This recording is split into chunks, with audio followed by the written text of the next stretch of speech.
ThinkTech Hawaii. Civil engagement lives here.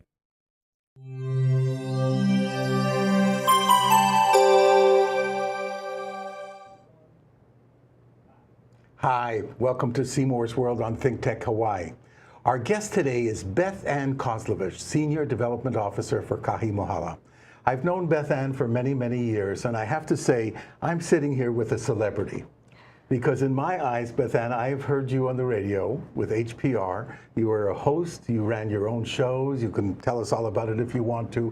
But in many, many years, NPR, HPR was my station, and every time I listened to you, every time I went on your show and we spoke about whatever thing I was working on, it was such a pleasure, and you're such a professional. So I am sitting here honored to welcome you to Seymour's World. Thank you, Seymour. It's a pleasure to be with you, truly, truly. And yes, it was a lovely time that we spent at public radio, where I was the executive producer of all the talk shows that we did at public radio here locally. So it was a very good experience, and I loved it. And now I'm doing something that is also a passion project, to be able to help children and teens who have mental illness. Well, you know, that's one of the reasons I wanted you to come on here so desperately, because we share that passion. You share it in how you want to help the children, and I share it in how I want to help the children. And for me, when I heard that you were moving to Kahi Mohala, and I finally understood what Kahi Mohala was, and I did not know before. And a lot of people don't, and that's the whole thing that amazes me, because this little hospital has been here for 35 years. It is Hawaii's only and first psychiatric hospital that's freestanding, that focuses on children as young as 4 all the way through high school. And this is the place where kids come when they're having some real issues, and a lot of issues that we're seeing now are kids with depression, anxiety, kids who are having issues with their conduct and being able to behave in a way that, you know, other people can interact with them too. But a lot of kids who just don't see that there's a place for them in the world, where they're ideating about suicide. Maybe they've tried suicide, and they need a place where they can see that maybe there are a great deal of possibilities. There's hope to have a good life. But if you don't know that, then you may think that it's an easy way out, particularly when you've seen a lot of high-profile celebrities who have also taken that way out. And I don't mean to say that suicide is easy, but they might think that. And that's isn't suicide one of the highest ranking deaths in the United States right now? In the United States, yes, and also in Hawaii, between the ages of 15 and 34, it's the #2 cause of death for people in that age group. That's not just one generation, that's several generations. And think of what we're losing. Think of the talent that we're losing. I mean, mental health is something that just doesn't discriminate. It goes all through all socioeconomic levels, and it can just disrupt lives, not only for the people who may be lost, but their families, and for workplaces and for, you know, businesses, to think that they might be losing talent because somebody, when they were small, thought that this was the only thing that they could do. It just hurts me as a mother to think that we would have kids who don't believe that they have a place in the world, and that their talent and their life experience could be of value. How large is Kahi Mohala? How many beds and how many physicians do you have on staff? Well, it's an 88-bed facility. There's a full clinical staff, medical director, and other psychiatrists and psychologists, and other clinical staff who are there. And it's on 14 acres in Ewa Beach, where it's been since it was built in 1983. And so it looks very park-like. I think we've got some pictures of that. But it looks very park-like, and the idea is that this is a place for someone to come and heal. You know, Kahi Mohala meaning to blossom open, to shine, to be able to bring from within those good things that are resident in children when they're born. I mean, they don't learn to be other ways until they learn to be other ways, right? I mean, they're born with such potential, and to be able to tap into that potential and have them feel that they have a place where they can be free to discuss their issues and to work with families to do that. And how are the kids referred to Kahi Mohala? Is it private? Is it mostly physicians here in Hawaii that refer them directly to Kahi Mohala? It can be very much so. I mean, these are Hawaii kids, and you know, I think I saw that our latest figures are that about 27% of the children who come to Kahi Mohala come from the neighbor islands. The rest are coming from Oahu. A few kids will also come from Guam. This is it. I mean, you look at where we sit in the middle of the Pacific. This is really it. And for other kids whose families may not know about Kahi Mohala, they may be sent to the mainland, which is not necessarily a great thing for the kids or the family, because it may mean that separation, visiting would be difficult. But the idea is that kids need to be able to, first of all, feel that they are children. It's why there are playgrounds there. It's why there's a gym there. It's why they have activities that are geared for kids and adolescents, because that's who we're talking about. And a kid's job is to be a kid, and to learn how to be an adult is tough business, particularly now. How can we help? What do you want the public? We have a lot of people who are watching this show. What do you want the public to know, and what do you want them to do?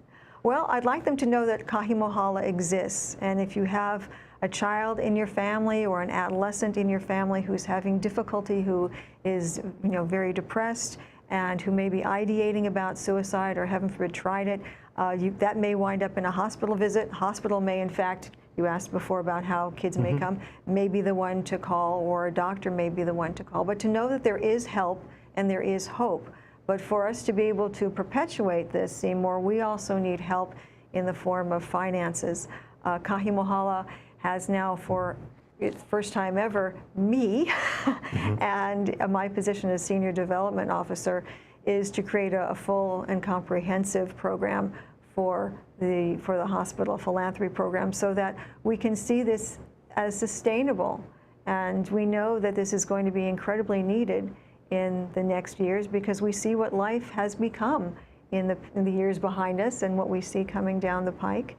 And you don't have to take my word for it. If you want to just experiment, put a Google alert on your phone for children and teen mental health and see what comes up from not only the United States, but around the world. We are really, I think, in crisis mode with mental health in general, but especially for children. And why not try to help them when they are younger and when their brains are more plastic, and we have the best chance of being able to help them live successful lives. One of the things, Beth-Ann, that really pulls my heartstrings is the homeless situation, and seeing the kids inside some of these homeless situations that we have here in Hawaii. And it's not just in Hawaii, because we have people watching from all over the world, but we have a serious situation here. How can you help those kids, the kids that are there? Are you able to reach out to them? Does Kahi Mohala have an outreach program for the homeless children that are out there? A lot of this would be coming through the state programs. We don't go out and seek the children to bring them in. That's just not the way the hospital works. But to be able to have kids who have been trafficked, I mean, we know from other experts that we've talked to that we have some kids who have been trafficked, some kids who may have been homeless or still are dealing in at-risk situations. Even if there is technically a home, it may not be what you might consider to be a positive home situation. So a lot of that, it all feeds into itself, because mental illness and kids, when they're moving around so much, a lot of instability. Kids are resilient, that's a good thing, but how they are resilient and what we can do to help them to be even more so really comes down to what kind of help they're able to give. And sometimes getting that help is difficult. We know that we have not nearly enough physicians, and when you start to look at that physician shortage through the lens of what do we need for psychiatrists and psychologists, and then children's psychiatrists and children's psychologists, it becomes and you need funding for those people, obviously. And we need funding for those people too, but I mean, just as a state. So, but we're doing as much we can, as much as we can. We'd like to do more. If anybody can do it, Beth-Ann, it's you, because I know you well enough after all these years that you're sinking your teeth into this, because it's not just a job for you; it's a passion. That's true. It's something that you really want to help with. Well, you can't see these children and not feel that way. I mean, I was having lunch in the cafeteria the other day, the dining hall, and this beautiful girl was bringing her tray next to me, and I was carrying my tray, and I looked down at her arm, and I saw cut marks going all the way up her arm. And I don't mean just one or two, Seymour, but I mean, there were scars on top of scars. This beautiful girl, I thought, this can't stand. We can't allow this to just be okay, that a kid feels that they have to do something hurtful to him or herself. You can't sweep it under the rug anymore. No, we can't anymore. I work with a group called Kids Hurt Too. which is a foster kids I know group. that group. And I've had a program there called You Are in Charge, where I take foster youth from 18 on when they're supposedly out of the foster system, but really, where do they go, right? And they have such a major issue, psychiatric issue sometimes. And where do I send them? I send them to Kahi Mohala, because I can't find anything in our system to help these kids out. We need what you are doing desperately, and we need to be able to reach out to people who need that help and be able to tell them there is somewhere for you to go.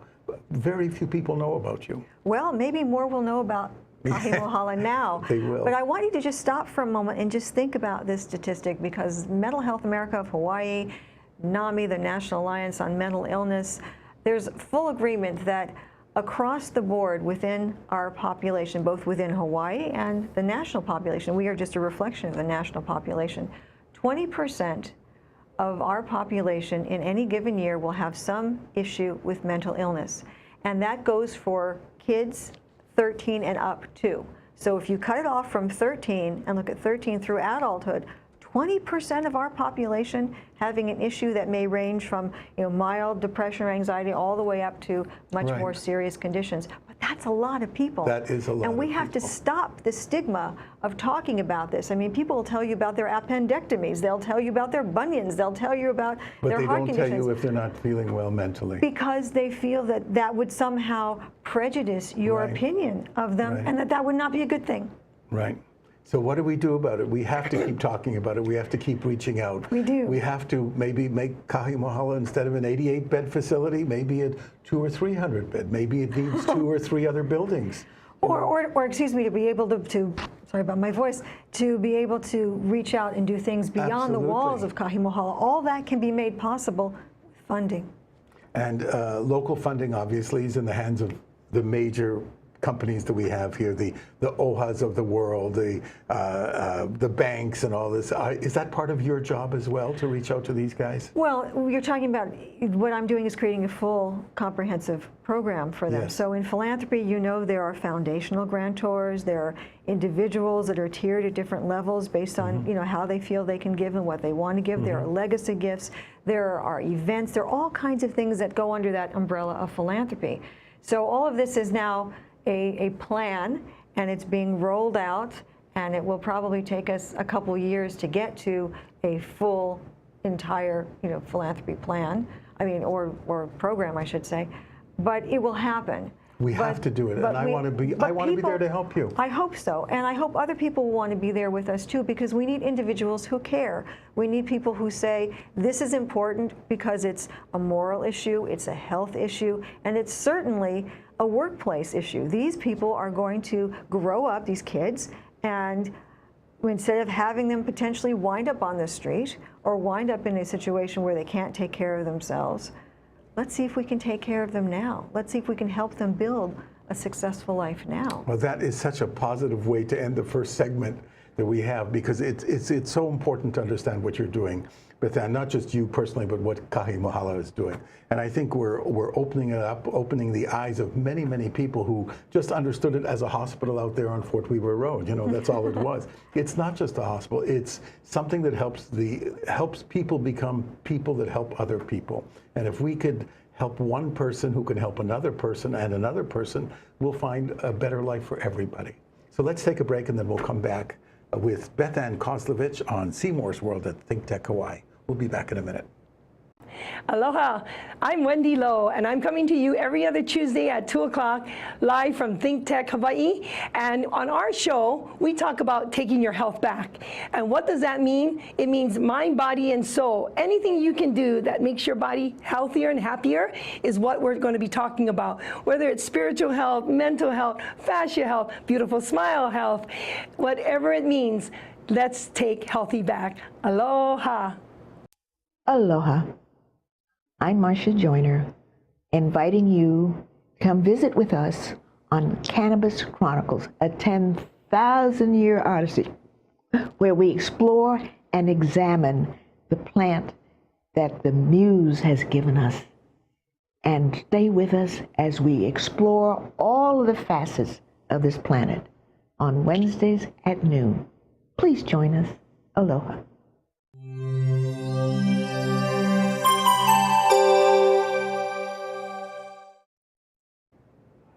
Hi, welcome back to Seymour's World on ThinkTech Hawaii. If I'm speaking fast, it's because we have so much to cover. My guest is Beth-Ann Kozlovich. She's with Kahi Mohala, and it's the only psychiatric hospital we have in Honolulu. Am I correct? Or in all of Hawaii? It is the only freestanding psychiatric hospital with a focus on children as young as 4, all the way through high school. Wow. And it's the only one, the first and only one in Hawaii. Let's look at some of the photos that we have. Okay. This is a lovely collage that one of our folks made up at Kahi, just to be able to show what our grounds look like. It's a beautiful place. You can see that there's a little bit of the gym on the lower right and dining areas outside. And a lot of green space. A lot of green space, because when you're dealing with issues, psychiatric issues, to be able to see green, to be able to be in a healing environment, a garden park-like environment. And there are 14 acres. We also have a ropes course, which is not just something that's fun to do, but something that really teaches competency and the ability to have a sense of self-worth and the ability to do something that may be difficult, and yet to feel the fear and to do it anyway, and also to know other people will be there with you and to develop some interdependency. That's important too. Let's see the next slide. And that's one of our counselors with a boy going down to the basketball court, because play, after all, is the business of children. That's how they learn.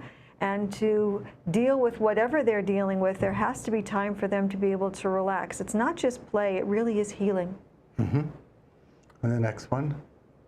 Oh. And sometimes you just need a friend. And we were really very grateful to Petco, who donated a lot of these beautiful little stuffed animals last holiday season. And this little girl is having a conversation with her bunny. And sometimes you just need to have a conversation with somebody who will listen.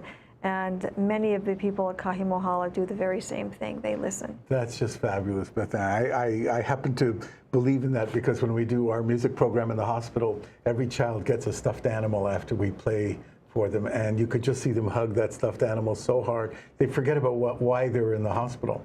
And I guess the same thing works with you, right? Of you have course, to do that. of course. So tell me more about the mission. Is the mission statement for Kahi Mohala to get larger, or just to do a better job within itself? Where are you going with this? Well, there's a lot that we can do, but of course it's going to take the will to do it, and then the money to be able to support that will.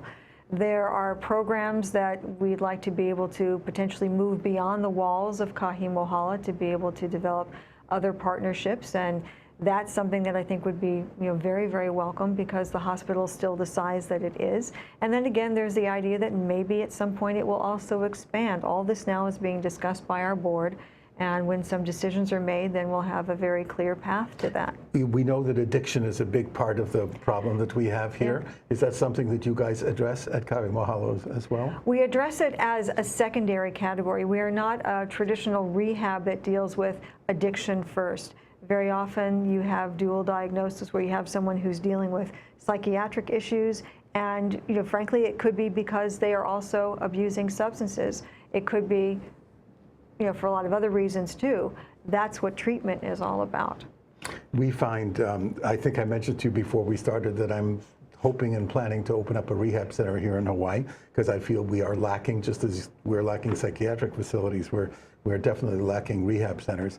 And I made a commitment to you that I want to help you at Kahi Mohala. And I have a feeling there's a line that connects between the two of us, because substance abuse that I have studied over the last 10, 15 years is definitely related to some type of psychiatric event, and usually it starts when they're quite young, and they do need help for it. And if we could do that, I know that I'm planning to have psychiatrists on board at the rehab center, and there's going to be times when we have to work together, right? And I think the community needs to work together that way. I would agree with you. I mean, this is very much a community effort. We know that we are out here in the middle of the Pacific. We know that we have to help each other. We're usually very good when some sort of disaster strikes. Well, this is a disaster that's slow burning, and we're seeing the effects of much of that now, and we will see the effects of that in the future. Life has gotten tough for kids, for parents. There's a lot more coming at them now than before. You have media that plays into this, and a great deal of time that's spent on media, screen time, what people believe, what they think, how people are interacting, some of the soft skills that we may be losing. But we're not paying attention to the kids. You're right. Well, that's the point. Psychiatry today, we're always looking at the adults, right? We always talk about people like me, who may need, help that way for one reason or another. But how many people have focused? If I say to people, do you realize that we have a psychiatric hospital for children here in Hawaii? I would say probably 90% didn't know that. This is true. I mean, Kahi has sort of been the little light under the bushel. Right. And I think we have to make that light shine a lot more brightly, because we have children who need us across the state. We're going to have more. There's going to be a need for people to support that kind of expansion and that kind of work that needs to be done, not just in self-interest, but because, again, this is tied to our economy too. Better to deal with kids when they're smaller and they can learn some better ways of dealing with themselves and with life, or being able to have better diagnoses when they're younger, than to let this go on and on, where it will become much more difficult to intercede when they're 25 or 30. I just had a note. How do people donate? Could you tell us how people can donate to Kahi Mohala? Well, they can go to our website, which is Sutter Health Kahi Mohala. Sutter, S-U-T-T-E-R. I think they're Sutter Health. There we go. Yeah, yep. Sutter Health Kahi Mohala, or sutterhealth.org/Kahi Mohala, I should say. But if you put in Kahi Mohala, you will find it. And if you go to the scroll down and it says philanthropy, click on philanthropy, and you can see all the ways and the various programs that donors may choose to want to give to, or to a very new fund I created called the Impact Discretionary Fund, which allows us to move money where it may be most necessary at any given time, just to know if there's a program or something else that comes up where we need to move money in a certain way. That Impact Discretionary Fund goes to where it would be most needed, and that's brand new too. And if people have specific donations that they want to give for specific needs inside Kahi Mohala, they can do it as well, right? That's there too. We have the Gathering Place project that's been running since March. That's to do a complete... I read about that, actually. You did. Yes. That's to do a sort of a facelift of the dining hall, but especially for a piece of equipment we've had since 1983, which is the service tray line, the tray that you go along, right? And this thing has to be turned on at 5 o'clock in the morning, and it's kept running until 7 o'clock at night, because if they don't, it can't bring the food back up to the legally required temperature. So we figure that's wasting about $10,000 annually at least, and so that's going to be replaced. And we're also going to make it a much more warm and welcoming multi-purpose room in the dining area, so that it can truly be functional at a way where I think may not have been in past. So that's happening. We also have the Spare Pair project that we created, because on average, once a week, a kid will arrive with just what they have on. And for girls and for boys, that means they only have one pair of underwear. And wow. As a mother, I just could not cope with that one. Wow. And I thought we need to do something, so we created Spare Pair. And we were lucky enough to have a lot of other people feel that that was an important thing too. Excellent, it's wonderful. And now kids can have a second set, or sometimes even a third set, so that when the other one's in the wash, they have clean underwear, and it makes them feel that there's a sense of integrity of body as well as mind. Well, I'm going to do something for you that you didn't expect. What? I'm going to bring music to your hospital. So I'm going to bring musicians in to play once a week for the kids. And we'll bring ukuleles with us, we'll bring all sorts of instruments. That would be lovely. We'll do like a music program for you, similar to what we do at Kapilani Hospital and at Shriners and Kaiser and all that Wonderful. stuff. But I didn't know until you and I spoke that there was a children's hospital, a psychiatric children's hospital here. So absolutely, we will bring music in for the kids. Lovely. Well, I will connect you to the people who will help you make that happen. And George, George is that. my coordinator. George, you're watching this, so get on it, please. I think that'll be wonderful. I think it'll be terrific. Thank you. Tell me a little bit more about your personal. I know you don't want to talk about you and you want to talk about Kahi Mohala, but you became so passionate. Why? Is it something you've always done? I think for a very, very long time, this has been a conversation that I have been trying to elevate and advance. And we did that on Town Square, we did that on The Conversation, through many other conversations I had on and off air, but realizing that we had a real problem here. And the more stigmatized it became, the less people wanted to talk about it. And we just have to open our mouths and be willing to talk about it. I don't think you could look far into your own family or to your circle of friends to see that there are lots of people who are struggling. And when you see the numbers of articles that come up about anxiety and depression and all kinds of other psychiatric conditions, this is telling us something. We are in trouble, and we need to be able to reach out to each other and not feel shame in talking to each other about it, not feel a sense of being threatened or, oh my God, they're going to think I can't run my company, or that they're going to think I can't do my job. I mean, we have to understand that this is part of the full embrace of humanity, and this is who we are as people. And once upon a time, we didn't talk about cancer either. And now people will tell you all kinds of things about their cancer treatments, probably stuff you don't want to know. But we need to get to that point. And especially with for mental kids. illness, and especially with children. Children depend on us to take care of them. This is a way in which we can help to take care of them, even if they're not getting that kind of understanding and care within their nuclear family, or if they're dealing with at-risk situations, some of the situations we talked about before. We can all do something. Just need to be aware, and we need to keep this little hospital going. Well, I think you are a credit and a blessing to Kahi Mohala, because I know you've sunk your teeth into this thing, and you're very much like me. We all have, I'm doing a commentary right after the show that's called, Do We Have Two Lives? This is your second life now. And I have a second life, and you have a second life, and you've decided that your passion is to help children, especially children in the way that you can at Kahi Mohala. And I admire you for doing it, Beth-Ann. Thank you. I want to thank you so much for coming on Seymour's World and telling Seymour's World all about Kahi Mohala and you and the kids, because there's so many things I just learned in this last half hour. I can't believe it. Well, thank you so much. And thank you to all of you. And I hope that you have learned something about Kahi Mohala too. And if you want to know more, you can contact me. I'll be happy to answer you. I answer everybody within 24 hours, I promise. And she does. She answers. I'm always shocked. I could send her a text at 4 a.m. when I start, as you probably have seen, and at 5 a.m. there's a text coming back from you with an answer. I love that about you, by the way. Thank you. Because a lot of people that I do business with around the world do not do that, and I really appreciate it, because then I can get it off my table and we go from there. Me too. So thank you all for watching and listening. Beth-Ann Kozlovich with Kahi Mohala is truly a person we have to listen and try to help, because Kahi Mohala is an organization, it's a hospital, it's our children, it's our kids. And if we need to start somewhere, if we need to donate, if we need to do something, it's with our children. So let's help Kahi Mohala. We'll see you next week. I'm Seymour Kazimirski on Seymour's World. Aloha.